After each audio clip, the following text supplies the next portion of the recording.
Hello, my name is Vicki Case. I am one of the teachers here with Lawrence Virtual School. Thanks for taking the time to learn a little bit more about our school and see if this might be a good fit for you, your child, and your family. So in this session, I'll tell you a little bit about our school and expectations, talk just briefly about each of our academies, our elementary program, our middle school, and our high school program, and how to get started in enrollment. So Lawrence Virtual School is an online public charter school.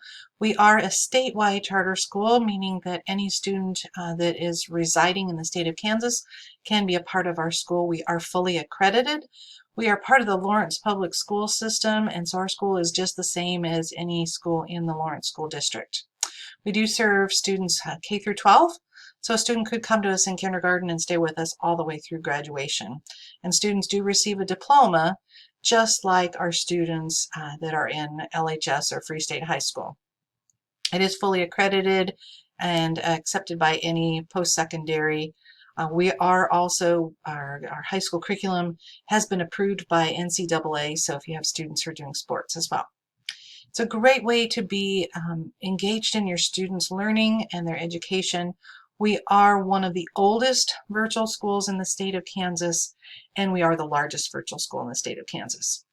For those of you that have students who are in the Lawrence 497 district, just a side note, as the district is looking at different options for being face-to-face, being in a virtual remote, and then perhaps Lawrence Virtual School, we are not that remote component. We are a separate school from your local schools. So if you're thinking you want to be remote connected to your local school, this is not the program. We are a separate K through 12 school.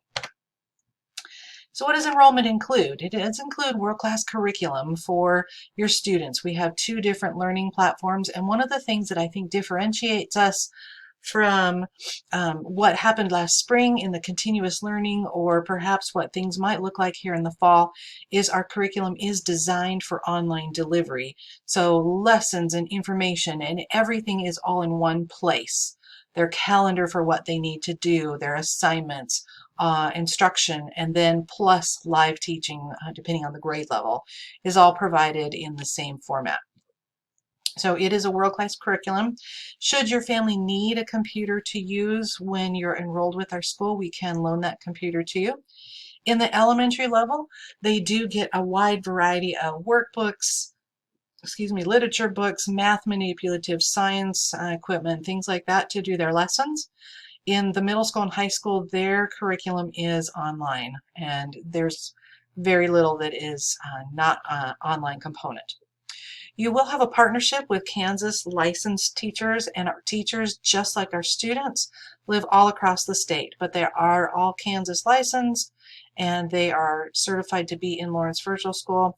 Another thing about our teachers is that this is our home school. We are not teaching in another building and doing this on the side or doing half and half. This is our school assignment working with Lawrence Virtual School.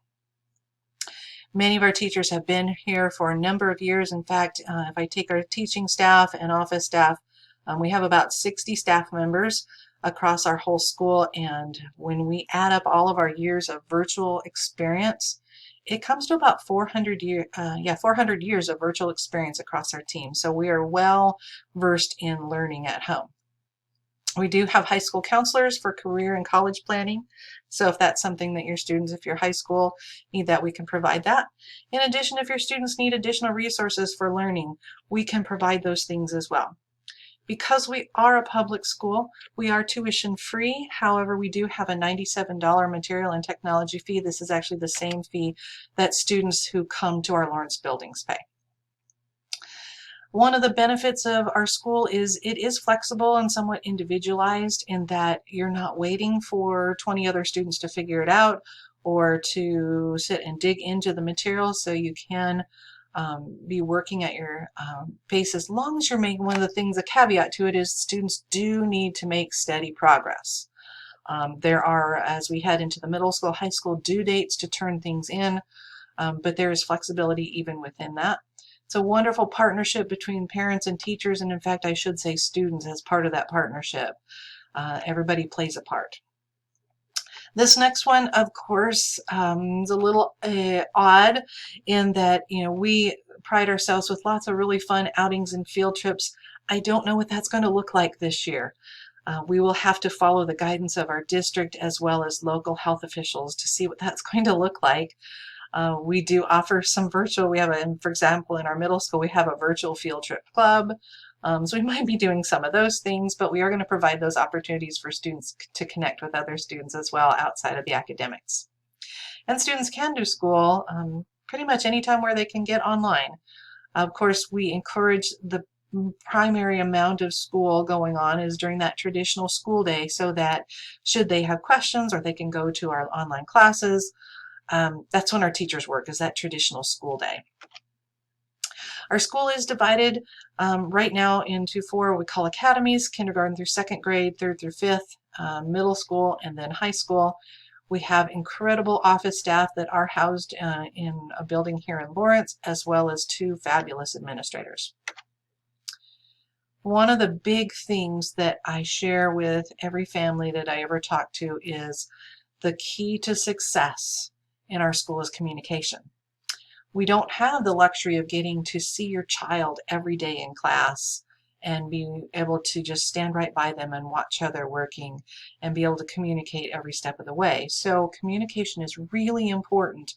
We can see that your students are turning in their assignments and they're doing the work, but maybe that math assignment took twice as long as you thought maybe it should take.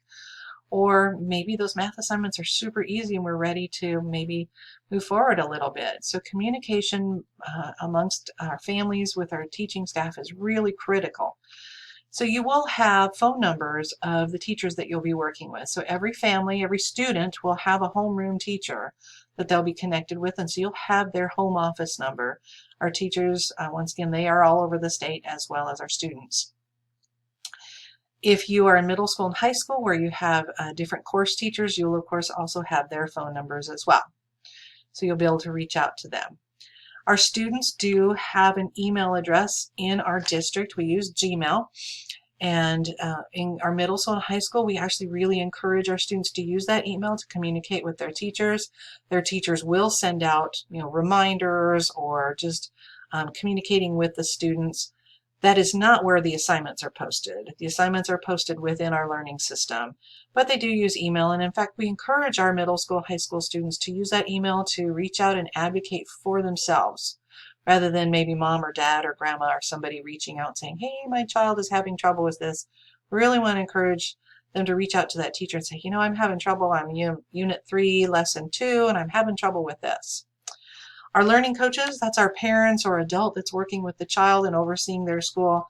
You'll just use the same email that you normally use. You won't have a separate email.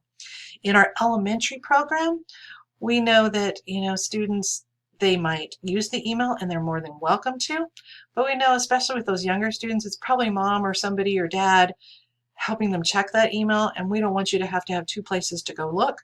And so most of our email communication in the elementary program is to parents directly. And then finally, we offer online web conference sessions. Currently, we're using Zoom, and so students might come in for an individual session with their homeroom teacher. It might be in small groups, or it might be class sessions. It can vary just depending on the age and grade level of the student, but we do regularly have conferences. So I look at our program as somewhat of an equilateral triangle, that it's a relationship, the student, the teachers, and the learning coach. Like I said, that's the adult that's working with the child at home or overseeing their learning, and it really is a partnership. So here's some of those responsibilities. So students, of course, doing their work. I mentioned earlier that there is some flexibility, and while there is, it's not freedom from. Because our students are part of our school and we are part of a local school district, we are accountable to our district that our students are engaged in their work on a regular basis and turning in assignments and doing what is expected. And then, of course, we are accountable to the state that our students are learning. If your student has an online session, in this screen it happens to call it a Class Connect, but any kind of online sessions that they're participating, finishing any assigned work on time in their middle school, high school, responding to emails and reading those, and any required testing.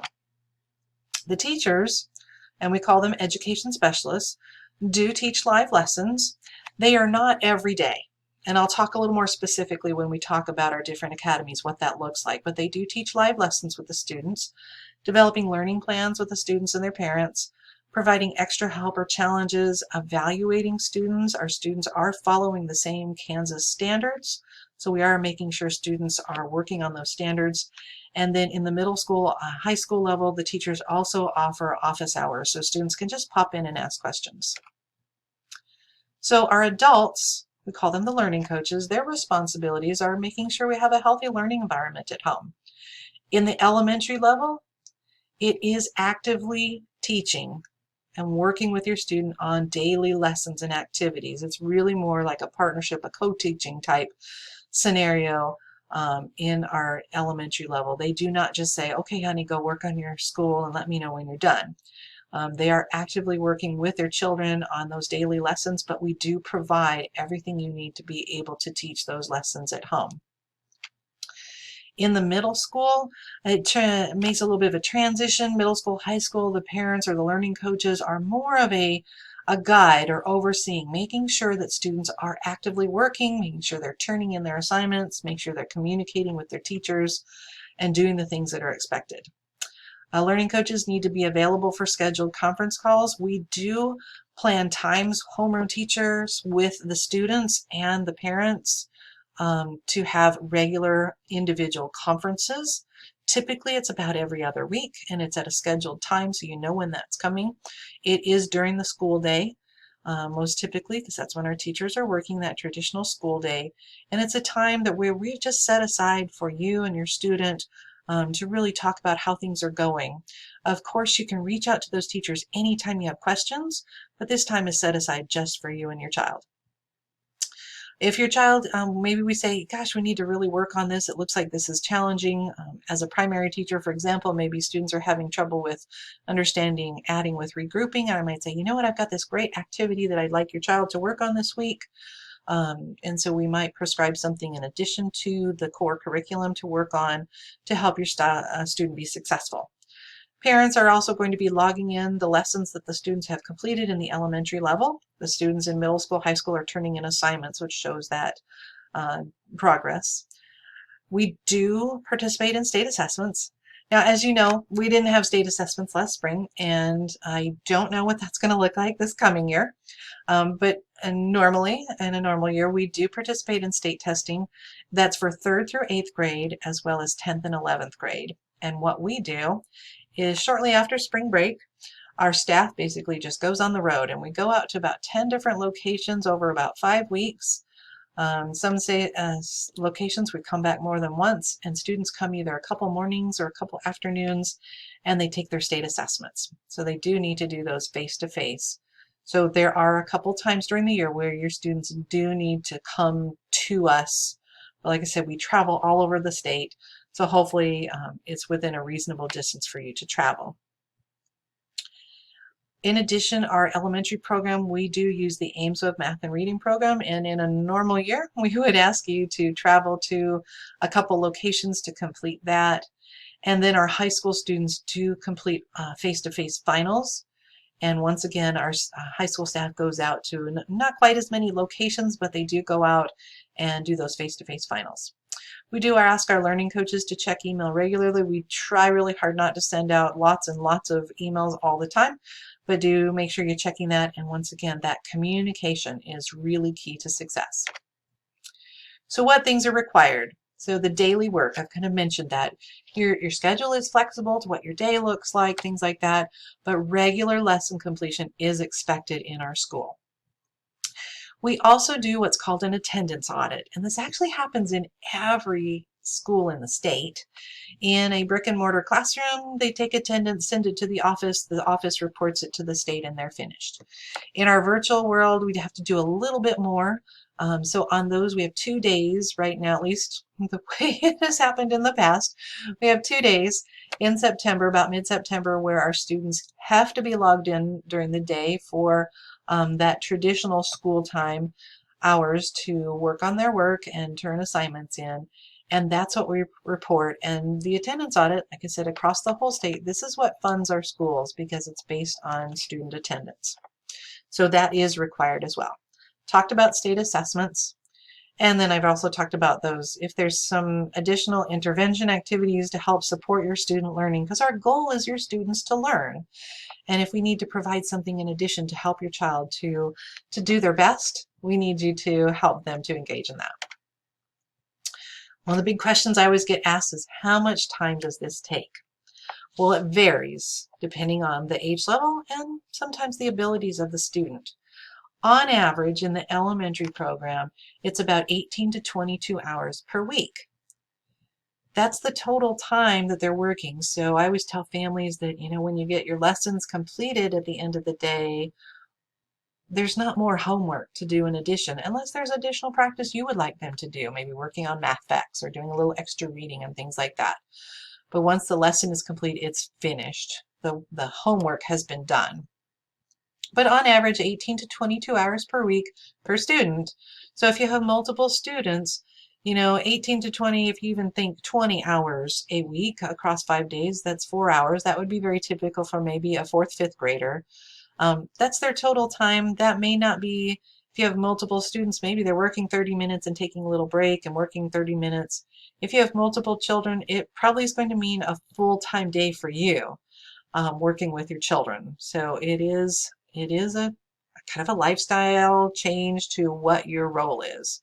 In the primary grades, K through 2nd, learning coaches can be expecting that they are going to be with your student the majority of the instructional time. So for example, a kindergartner, I would say, is probably about 2.5 to 3 hours time, and you're going to be having them with you pretty much all the time. There's very little you're going to say, okay, honey, off you go. As they get a little older into the intermediate grades, 3rd through 5th, then more things they're going to be able to do independently, especially once they learn kind of what they're supposed to do and what the format looks like. And it's, once again, really dependent on your student and your skill level. At the beginning of the school year, those hours might be a little more, just because you're trying to figure out how the online school system works and what materials you need to go with that online school system.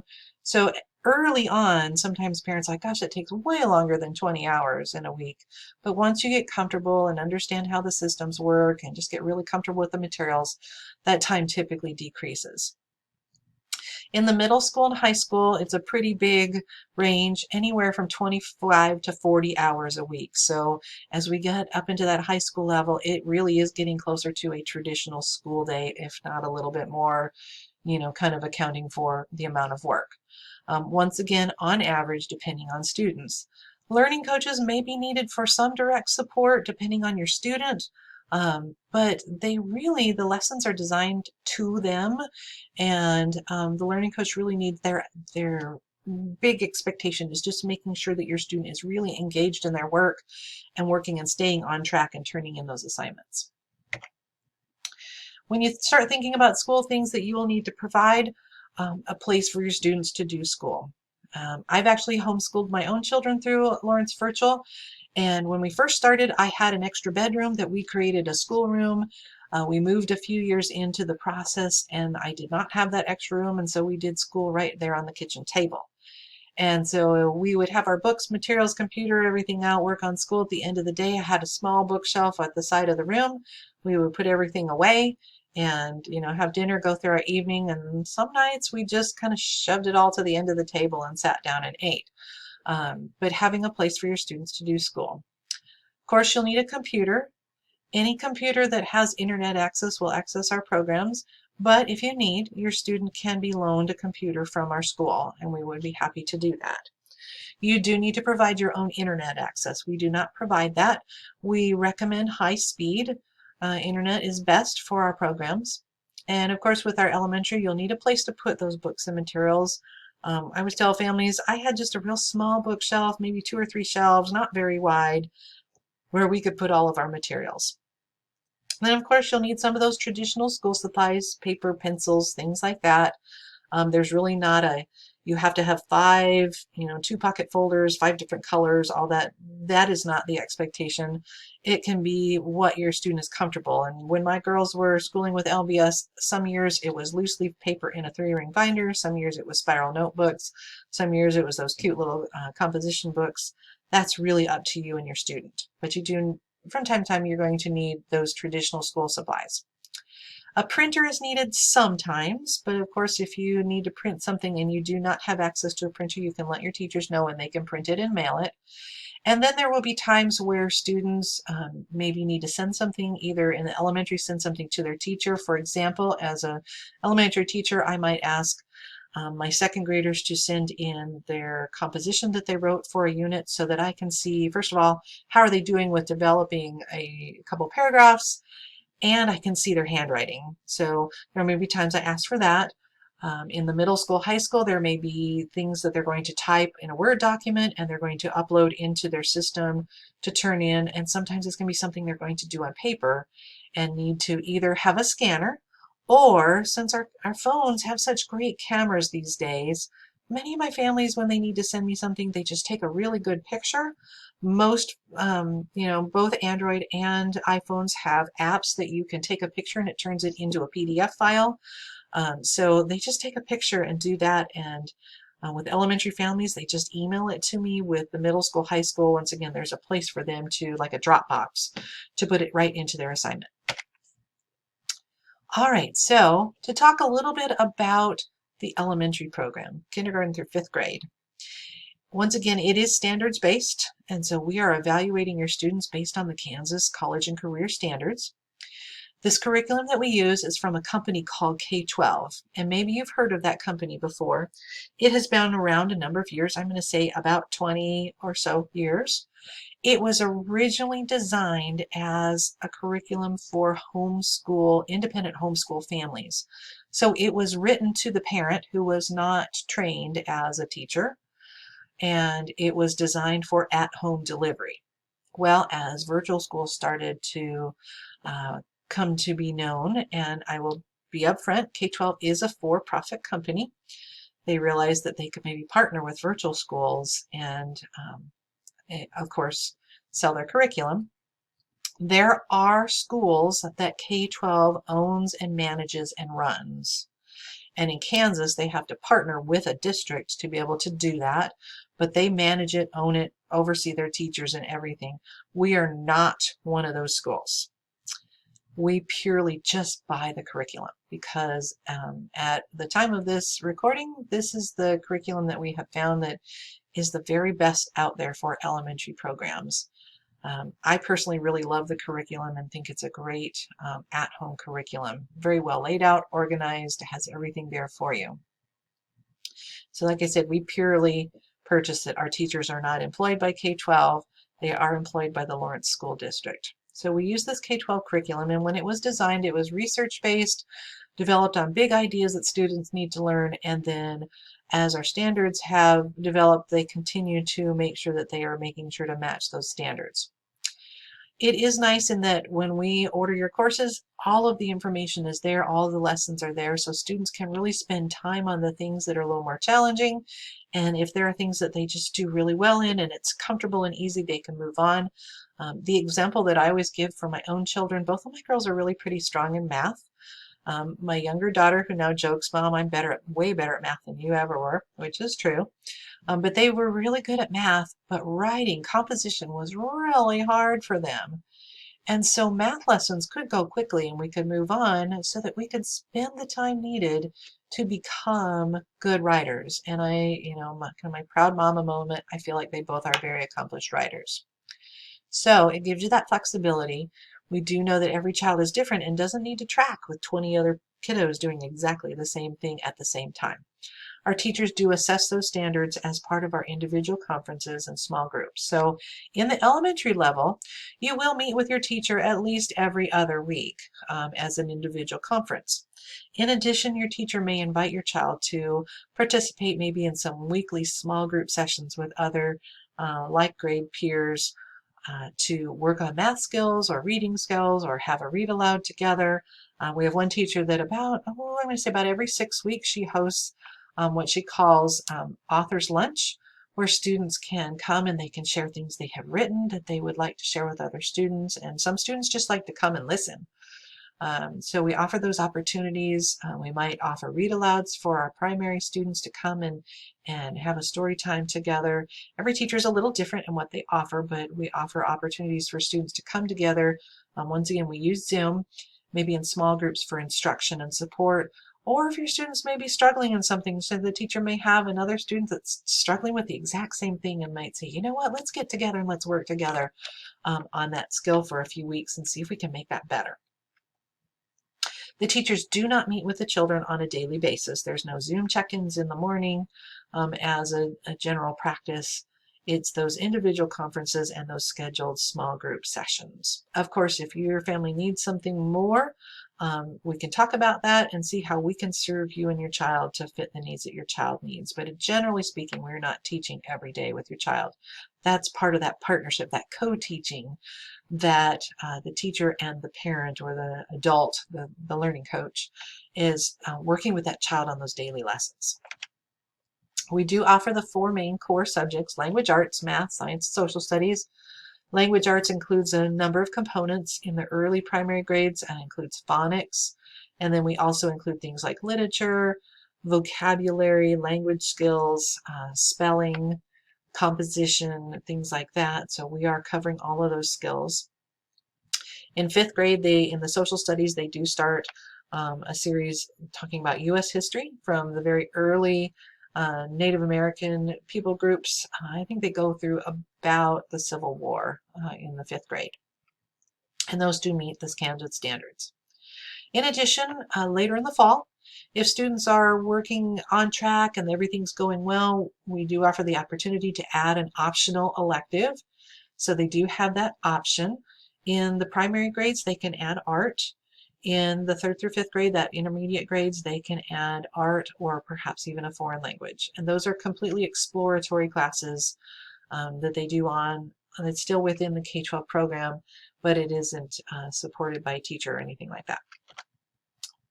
So one of the things that's really nice in the K-12 program, you do have 2 accounts. You have the learning coach account and you have a student account. So you can each access things within the learning coach account, which the screenshot shows. You can see that if you had multiple students, you can access both, or 3, 4, however many children. You can access all of their curriculum and their lessons from the same platform. So you can see everything for all your children right there. And you can access all the lessons just like your child can. You can see their grade book, their progress screen, and everything all in one place.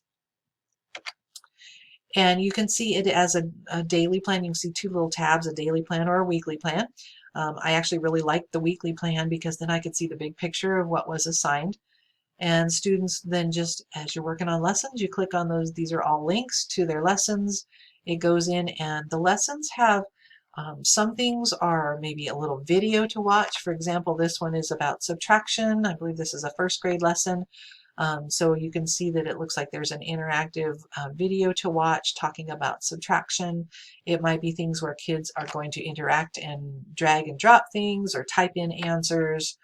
There might be instructional videos, and it is a mix of both online activities as well as activities away from the computer. Math is especially noted for that. That it is a mix of, some things right there in that student guide and workbook, and some things they're going to do online. We do include math manipulatives like base 10 blocks and 3D shapes, all those kinds of things, all those hands-on things. We provide all of that. But it does give you that step-by-step. You can look on the left-hand side of the screen. You can see the different steps of the lesson. We do use a model we call I do, we do, you do in teaching, and that as the learning coach, I'm going to show you how to do this. I'm going to explain the concept. I'm going to teach you about it. And then we do. Let's practice it together. So let's get some math manipulatives out. Let's practice that skill. Let's try it on paper together. Let's make sure you understand it.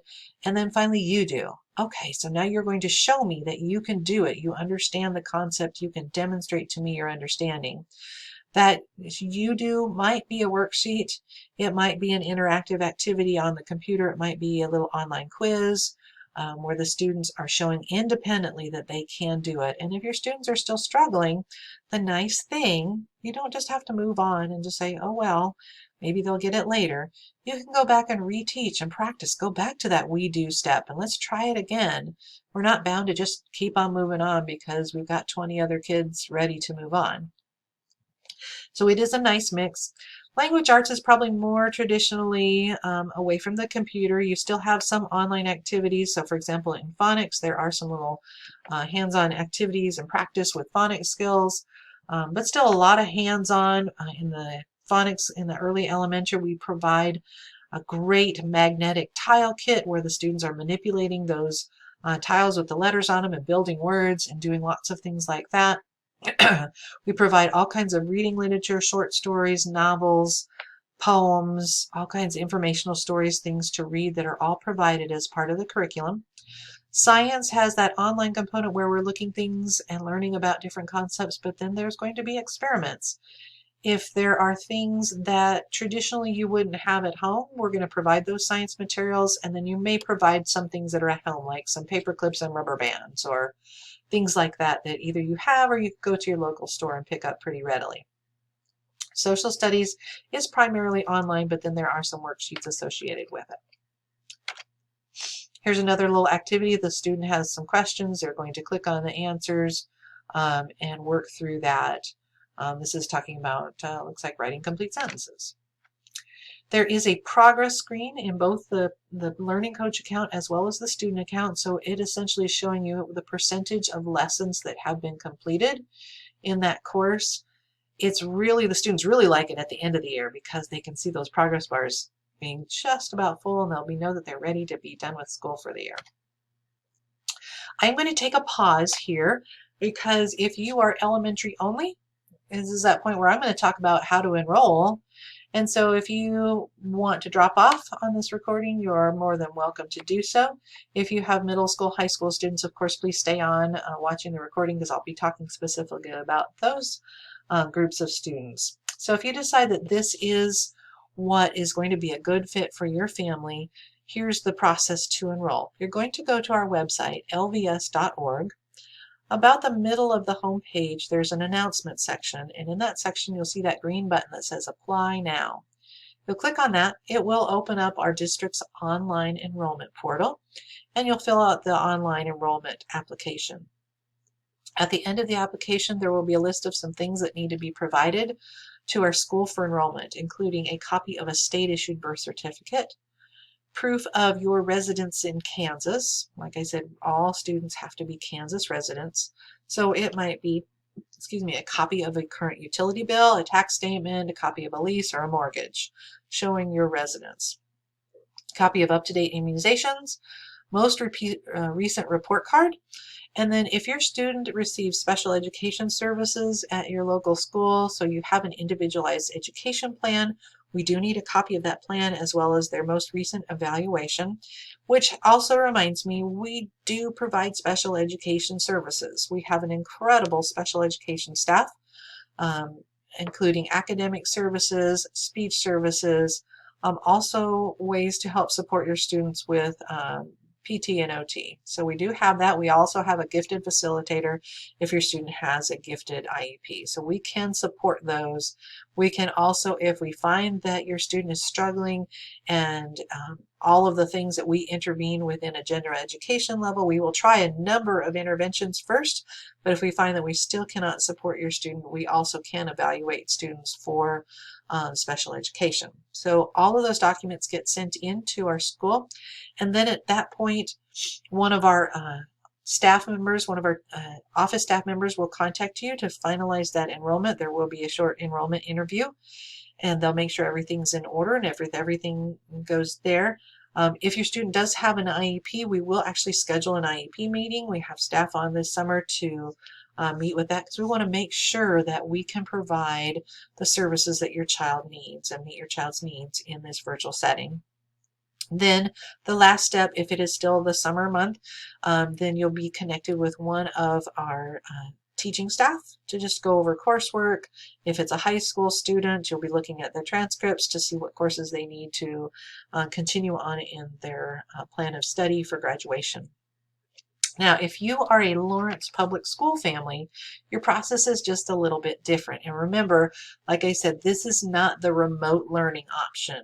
This is a separate entity from your neighborhood school. So if you are a Lawrence Public School student and you want to enroll in LVS, then you'll email me, and my email address is right there, and it will be at the end of this presentation as well. We have a form that we use for transferring students across buildings. You'll complete that form and send that in. You will still need to send in a proof of residency and a copy of a report card, and then we will finalize that process. And of course, if your student has an IEP, we would need that too. So a kind of two different process depending on if you are an in-district in Lawrence Public School or if you are outside of the Lawrence Public Schools. So once again, if you are an elementary family, of course you are welcome to listen to this entire presentation. But if you have received the information you need for your elementary student, then you can go ahead and stop the recording. But if you have middle school, high school, we're going to continue to talk about those programs. So as we head into the middle school, 6th through 8th grade, there are some things that are kind of still the same and some things that are a little bit different.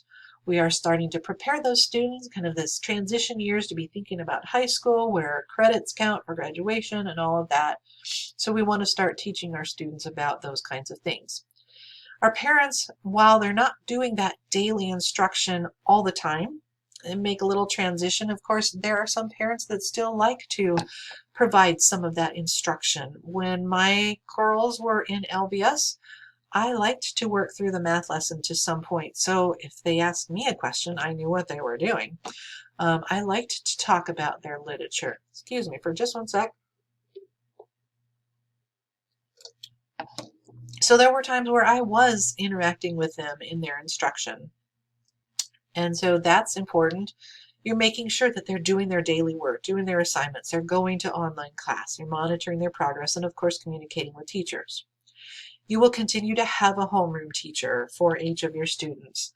By the way, the teachers in our groupings, they do move with the students. So for example, in the middle school level, if you came into our 6th grade program and stayed with us through 8th grade, you would continue to have the same homeroom teacher so that they can really develop a relationship, know what you need, what your child needs, and be able to support them and be an advocate for them. Continued expectations of integrity with the academics and continued steady progress. What things are different? The steady progress also starts having some completion to it. So we do work on semesters in the middle school level. And so they do need to finish their first semester work at the end of December and that second semester work at the end of May. Hopefully it will still be May.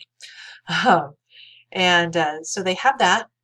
In addition to the homeroom teacher, they now have a teacher for every course that they're in. And so it's possible they could have up to 5 teachers that they could connect with. If their homeroom teacher didn't happen to teach one of the 4 courses, so they might have 5 different teachers they could reach out to for help and support. But that homeroom teacher is kind of their primary access, and then they have those course teachers. Class sessions, live teaching is offered in the middle school level. They offer, I believe, sessions twice a week for each of the courses. Highly encourage the students attend those classes. It's going to really go right in hand with their online lessons. And so that's really important. It gives them a chance to interact with the teacher, interact with other students in their class, and be able to get their maximum learning.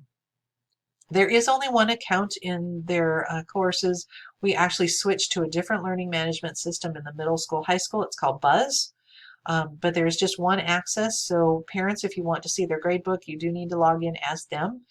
We just ask, of course, that you don't do their work for them, but you can access and see what they're doing. You can access their grade books and things like that. They do have a calendar with due dates so that they can follow along and have a pace. We're really working on note-taking, test-taking skills, learning about citing sources. At least in previous years, our students have had, like I said, the courses are primarily online. There are no textbooks that are part of the courses, but a lot of our teachers will provide kind of some course guides with some note-taking frameworks for them as well. And one of the things that I think is really important in the middle school is that they start planning for due dates and having some of that time management where they're needing to, so I need to get this much done this week. One of the other nice things though is once again that flexibility. While they do have due dates, they will accept late work, and there isn't any grade penalty for late work, because we know sometimes, just your family schedule, maybe, something's due on Friday and maybe your family has a family outing that day. Well, you can turn it in on Saturday or turn it in on the following Monday, and there's no penalty for turning in that late work. We really encourage students to stay on top of that as close as possible with their dates, because you know what, if you get behind and get behind, it just snowballs and it makes it really stressful to catch up. So it is really good to stay on target as close as you can, but there is some flexibility. The students do submit work.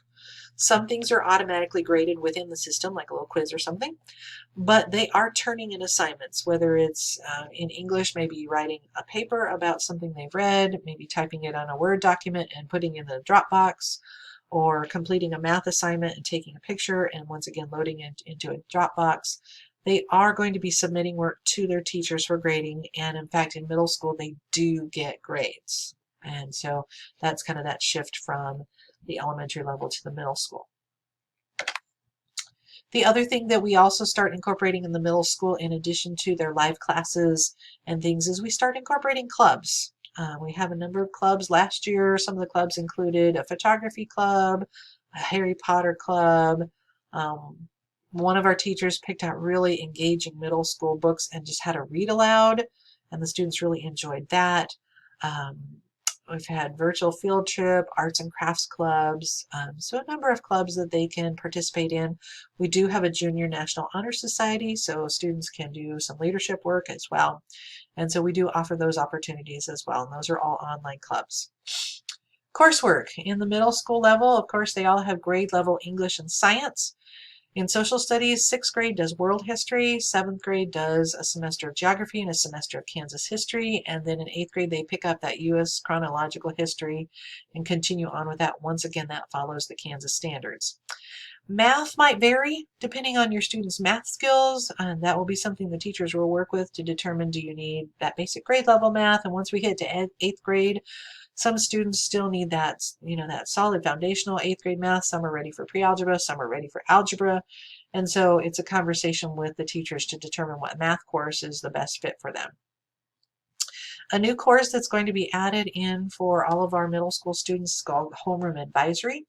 And so it'll be another continuation of connecting with their homeroom teachers. There will be some assignments throughout the quarter that they will turn into their homeroom teacher, and some more connections in that way. In 8th grade, also two brand new courses that we're going to be adding in first semester, I believe is going to be first semester. They will take a communications course, kind of a mix of basic communications with people. My understanding is there's going to be some Spanish incorporated into that class, as one of our middle school teachers is certified in Spanish. And then second semester, they'll be taking a digital literacy class.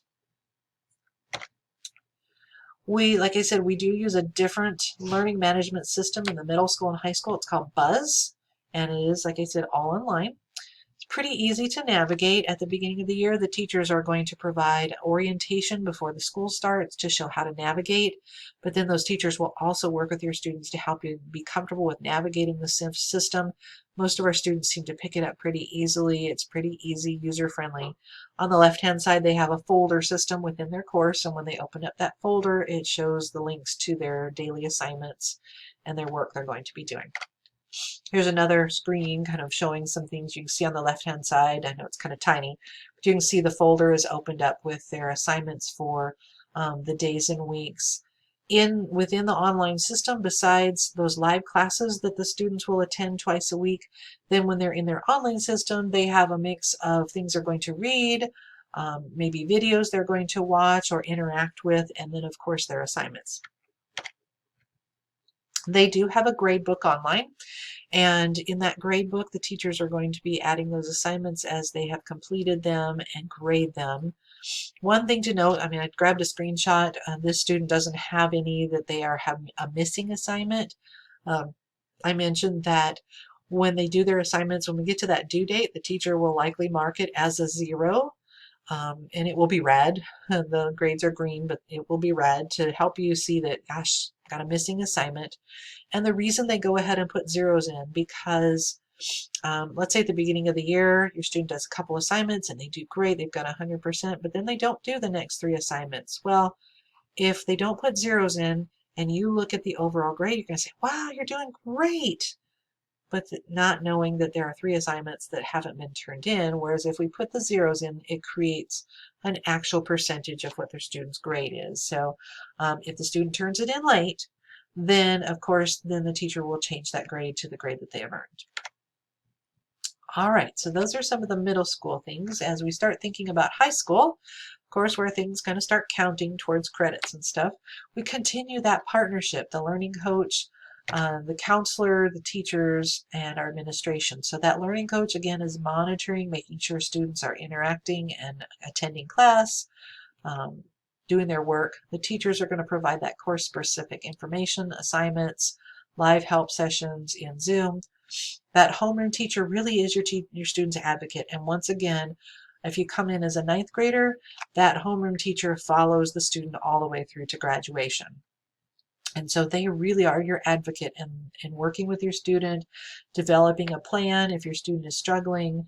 Sometimes we will develop what's called a directed studies plan if a student is falling behind, saying these are the things that are expected and you're accountable to me to make sure that they are done. Maybe it's you must go to class. Maybe it's you must attend the teacher's open office hour for help, things like that. We do have 2 high school counselors that can provide, of course, those course change things, graduation planning, evaluating transcripts, providing contact for social emotional. And in fact, while they primarily focus on high school, they do provide social emotional support for all of our students and our staff. They provide college and career planning, whether it be to go to a post-secondary school or trade school or go into the military or out into the workforce. And then we have 2, like I mentioned earlier, 2 really great administrators that they pretty much are in charge of policy and procedures and supporting our students. Once again, our high schoolers have the opportunity to attend live class twice a week, and they do set those. So for example, if you're a freshman, your freshman English class is maybe on Mondays and Wednesdays at 9. It's always at Mondays and Wednesdays at 9. It's not going to move around. And like I said, typically 2 sessions per week. I encourage you to attend those. They do record them. So if, say, your child is sick or you have an appointment or something, those students can see those classes afterward. It's not as much fun to watch a recording because you can't interact with a recording, of course.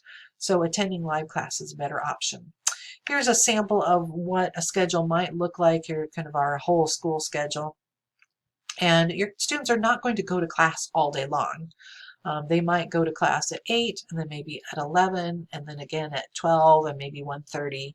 So they're going to have times in between where they're going to do their assignments from the online system and turn those assignments in.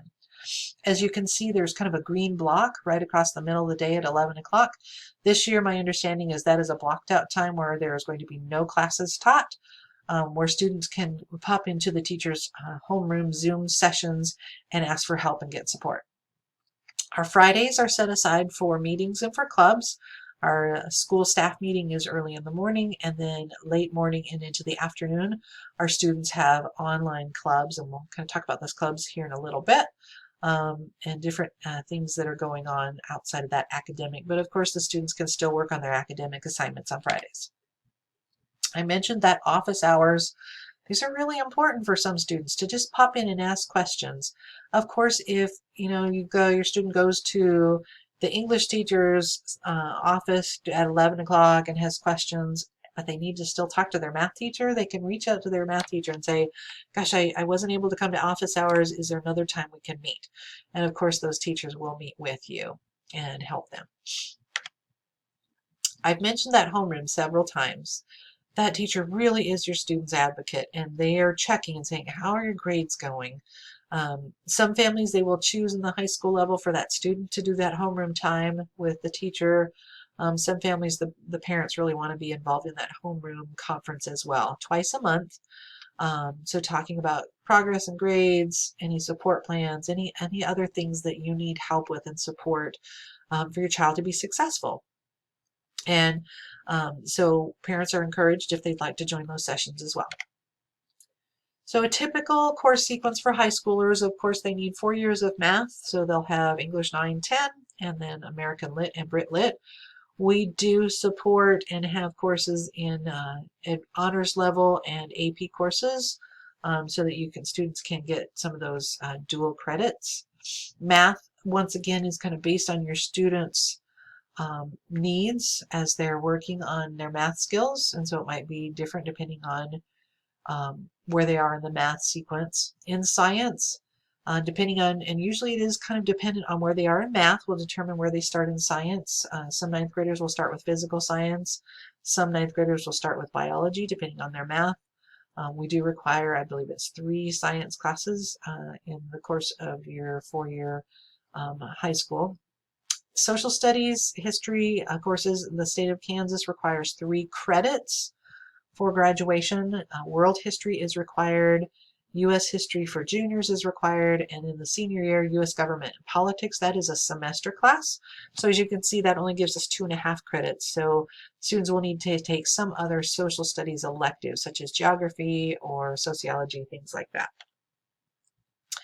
This is a list of some possible electives your students might choose from, because they will have a number of electives they need to add.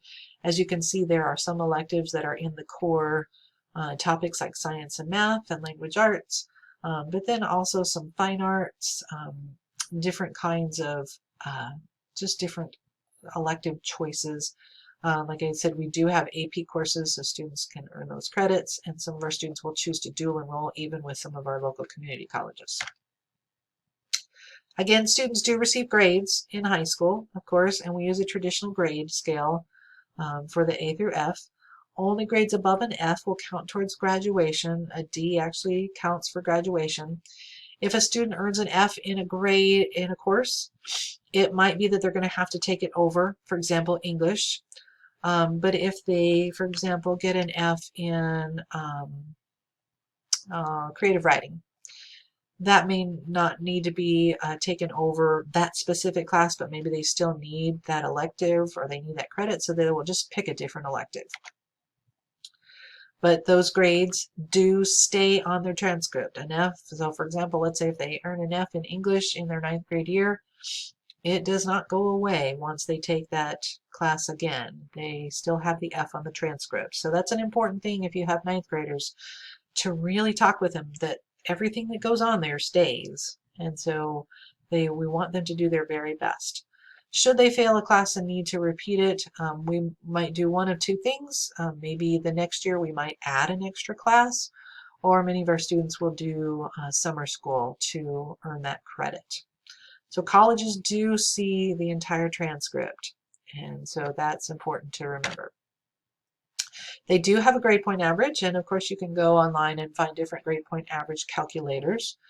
We do give unweighted and weighted grade point average. So if a student takes an honors or an AP class, they do get extra points towards that grade to get a weighted grade point average. And so that is calculated as well. Grades of an F in an honors and AP course will not be given additional weight. Currently, most of our students typically take 6 classes per year, so 6 full credits. We do not retain students, so if a student, say in their freshman year, does not pass one of their classes, they still move on to become a sophomore, but then depending on what the class is, they may need to do summer school or add an extra class in their sophomore or their sophomore year to make up that credit. 23 total credits are required for graduation, and we're going to talk a little more specific here in just a second. We do, as I mentioned earlier, have face-to-face finals, and so those students will need to come to locations to take their finals. They bring their computer and are proctored face-to-face finals with our staff. So this chart gives kind of an overview. I know it's very tiny, so I apologize. But this does give you an idea of some different requirements for graduation. The column on the far right has basically our Lawrence Virtual School graduation requirements. It would be the same as our district. Students are required 23 credits, so they do take 4 years of English. They do take 2.5 years of social studies. They need 3 years of math. And any 3 math credits will count towards graduation. So if a student does take a foundational math class, for example, or a consumer math class, that does count towards graduation. But sometimes it will not count as we look at the charts, as the chart goes to further to the left. Excuse me. So the right-hand column is our school's graduation requirements. Going into college, they might not accept that consumer math class, for example. So my understanding from our counselors is the state is looking at changing some of those requirements and making that getting into admissions into college more tied to their ACT tests. Don't know where that's landing with all of COVID happening, whether those changes are going to happen this year.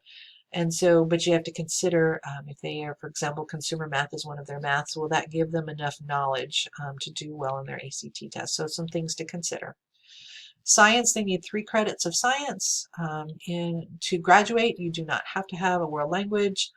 They need a credit of fine arts, a credit of PE and health, and then they need 7.5 credits of electives. And as you can see, if they only need 23 to graduate, when they get to be a senior, they may not have to take a full load. The other thing that we do have is we have that homeroom advisory class as well, and each of those homeroom advisory classes is a 0.25 credit, so that also plays into those 23 credits. Now, if your student wants that qualified admissions into any of our Regents schools, which would be K-State, KU, Washburn, Emporia, Fort Hays, and Pitt State, the requirements do change just a little bit. Still 4 English, still those social studies, 3 to 4 math. And notice that consumer math is not in that list in the middle column, so they do need to take basically Algebra 1 all the way up through. And then 3 credits of science, still no world language, the fine arts, the PE electives. And then we had to have the Kansas Scholar Curriculum, which ties into some scholarship options as they head to one of those Regent schools. And so things do increase a little bit more. One of the big differences is that students have to have 2 credits of 1 world language, so like 2 credits of Spanish or 2 credits of French to qualify for that scholar curriculum. So we kind of talked about the things that are required for that Regents being automatically enrolled into Regents. As I mentioned earlier, our course load is approved by NCAA. So if your student is planning or hoping to play sports in college, you do need to let our counselor know right away so that she can make sure all of the courses are tracking and being approved by the NCAA, because that is a requirement. Once again, our high school students use that BUZZ curriculum, so when they go from middle school through high school, that transition is easy. They continue that same curriculum, attending class twice a week, as well as doing their online lessons. And as I mentioned with middle school, the assignments, they do have assignments and due dates, and so they'll be doing their work typically at the end of the week, Sunday night, 11:59. Those classes are zeroed out. And so if your student does not turn in their work, they're put as a 0, but they can turn in that assignments late. So we have lots of opportunities for the high school as well to connect in online clubs. So some of those include, we do have a student council. PB&J is Prayer, Bible, and Jesus. It's a student-run club. We also have the AMP, which is art, music, and poetry. We have a game club, so they do online gaming together. I think one of our teachers actually has a Minecraft server that the students can interact. We do have a National Honor Society. We do several times a year. Students can do coding through the Hour of Code. So we have a number of clubs they can interact on Fridays. And as you know, like I mentioned earlier, we have face-to-face events, and we hope that we will be able to have some of those as well. And many of our field trips are all school things. Some things are maybe more specific to a grade level to participate in, like a high school only activity or an elementary only activity. But we try to offer those, and once again, we will follow the guidance of our district as well as our local health authorities, whether we can do that. In previous years, we have had a face-to-face prom and also a face-to-face graduation. So we do a lot of things that any other high school does. We just kind of do them a little differently. These are just some quick tips that when they have met with students, maybe ask some of our student council what helps them to be successful. And these are pretty much all the things that I have covered. So, like I said, I showed you in the kind of middle of the presentation what to do to enroll. So if you are interested in enrolling, just go to lvs.org, click on that Apply Now, and follow the process, and we'll get you all set up. Here's the information, contact if you would like to reach out to our school. Our office staff is working in the offices currently. However, you do need to make an appointment to visit our offices. You do need to wear a mask and check in, check out. So it is best to just connect with them either by phone or email. On our website, there's a link to our email address. And once again, if you are a Lawrence Public School family and you want to transfer to LVS, not the district-wide remote program, but LVS, please email me and I can send you that transfer form. If you have further questions, because I'm sure there might be something that I didn't answer for you.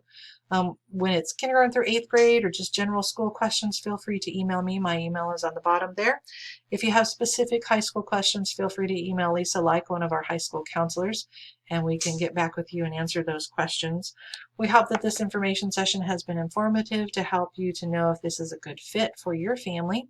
And we would love to be a part of your child's education in this coming year. Once again, if you have questions, please don't hesitate to reach out.